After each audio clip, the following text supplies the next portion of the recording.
Evaluate integral 0 to 1, 0 to 2, 0 to 3 x y square z dx dy dz.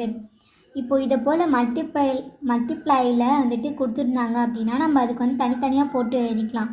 அப்போ இன்டெக்ரலாக 0 to 1, 0 to 2 xy square, இது வந்துட்டு இசட்டோட integral, இசட்டோட limit. அப்போது 0 to 3 z dz, next dx dy அப்படியே வச்சுக்கிறோம். Next வந்துட்டு இசட்டை integral பண்ணோம் அப்படின்னா இசட் ஸ்கொயர் பை 2, அதாவது மேலே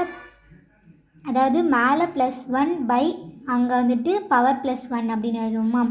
அப்போது 1 + 1 2 பை இசட் ஸ்கொயர் பை 2 அப்படின்னு வரும். அப்போது upper limit lower limit, upper limit வந்து 3, லோயர் லிமிட் வந்து 0, நெக்ஸ்ட்டு dx dy அப்படியே எழுதிக்கிறோம். நெக்ஸ்ட்டு இதை உள்ள upper limit minus lower limit பண்ணுறோம். அப்பர் லிமிட் பண்ணோம் அப்படின்னா 3 ஸ்கொயர் வந்து 9/2 மைனஸ் லோயர் லிமிட் வந்து 0, அப்போ 0/2 dx dyன்னு வரும். இதில் 9/2 காமனாக வெளியில் எடுத்துகிட்டு நெக்ஸ்ட் இன்டெக்ரலாக 0 to 1 எக்ஸை வச்சுட்டு இப்போ ஒய்க்கு பண்ண போகிறோம். அப்போ இன்டெக்ரலாக 0 to 2 y square dy into dxன்னு வருமா. ஒய் ஸ்கொயரை பண்ணோம் அப்படின்னா மேலே +1 டிவைடட் பை 2 + 1 வரும்.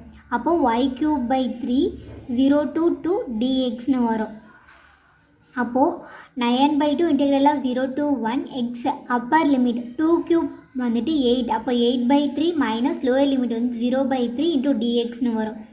அப்போ இந்த 8/3யும் காமனாக வெளியில் எடுத்துகிறேன். அப்போ 9/2 இன்ட்டு 8/3 இன்டெக்ரலாக 0 to 1 x dxன்னு இருக்கும். நெக்ஸ்ட்டு எக்ஸை இன்டெக்ரல் பண்ணோன்னா x² பை 2ன்னு வரும். அப்புறமா வந்துட்டு லோயர் லிமிட் வந்து 0, அப்பர் லிமிட் வந்துட்டு 1 சப்ஸ்டியூட் பண்ணிக்கிறேன். Next 9/2 into 8/3 Appar limit minus lower limit, upper limit 1 square வந்துட்டு 1, அப்போது 1/2 மைனஸ் 0/2ன்னு வரும். அப்போது 9/2 இன்ட்டு 8/3 இன்ட்டு 1/2ன்னு வரும்.